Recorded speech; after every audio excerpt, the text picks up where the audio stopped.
Hello and welcome to Meadow Bakery. In this video I'm going to show you how to make quiche, and I'm using this cheese pastry that I made in the previous video. Before we get started, head over to my website meadowbakery.com, sign up if you haven't already done so, and then close the page. Go to the courses website where you'll find a list of courses available to buy on my website. When you find the one that you like, you just click on it and you'll be taken to a sales page where there'll be a video telling you more about the course, and there'll be a bit more information down the page about what's involved in the course, and then you click buy and follow the buying process. I'm using one of these flan tins. Okay, it comes with a loose bottom, very easy to lift out when it's baked. So I'm going to knead my dough gently, and then put it on there. I'm going to put at the bottom and the sides of the tray.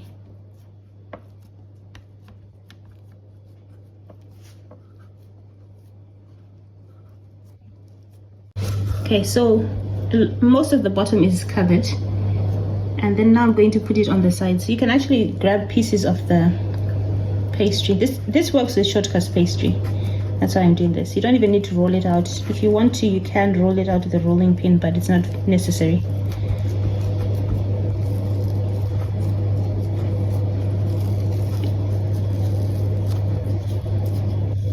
Okay, so the pastry is nicely fitted in. You have to make sure it's not very thin around the edges, otherwise it will crack when you get it out. Okay, now in here I've got eggs and some herbs and spices, salt as well. I'm going to whisk them together. You can use a fork for this, but it takes a bit longer for them to increase in volume, so I'm going to swap to a balloon whisk.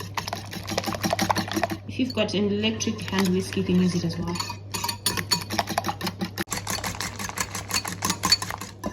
Okay, I'm going to add some vegetables to this. I've got a few courgettes and some leek.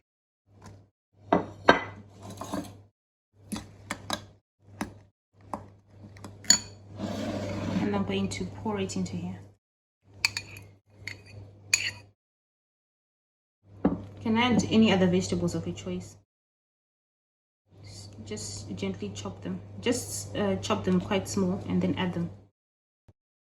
You don't want this filled to the brim because it's going to puff up a bit in the fridge, in the oven.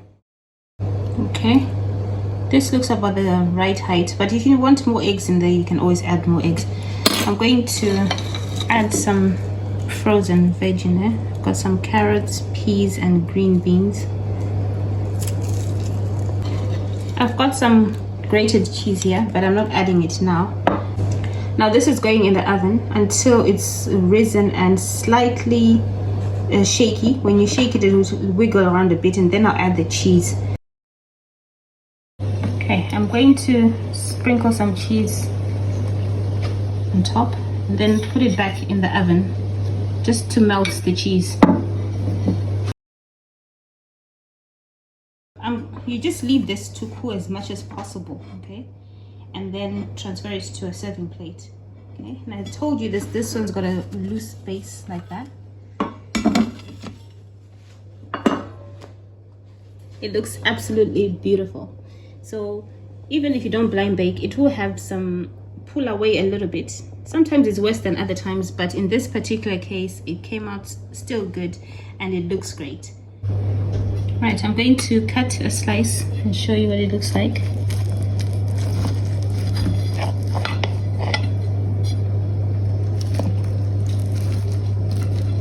It smells amazing. Okay, it's great for lunch, breakfast, and even for lunch boxes. It's great for packing for picnics as well. Thanks for watching, and see you again soon. For more videos like this, visit my website www.meadowbakery.com. Please like and subscribe to my channel.